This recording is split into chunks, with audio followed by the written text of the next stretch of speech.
soch tolasida ozgina qalqinadi. O'shaning uchun o'zingizda ko'rinmaydi, qo'lga ilinmaydi o'sha Relimex. Tekshirish uchun kontrast jo'natiladi ichkariga va o'shani hisobiga rentgen qilingandan keyin o'sha kontrastni kuchi yetsa yopiq turib ochilib ketishi mumkin. Shuning uchun ham davolash, ham tashxislash maqsadida deymiz. Kuchi yetmasa bir taraflama yopiq yoki ikki taraflama yopiq degan zaключениyani eshitamiz.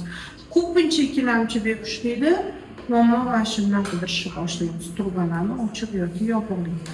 Yopilishiga bo'lgan sabab kichik chanoq a'zolarida o'tkazgan operatsiyalarimiz, infeksiyalar va o'sha kichik chanoq a'zolarida tuberkulyoz holatlari va o'sha kistalardan keyin ham shunaqa yalqinlanish, uzoq muddatli kistalardan keyin ham shunaqa yopilib qolish xususiyati bor. Xo'p, qo'limizda hozir nima bor tekshirganimizda uzib olamiz.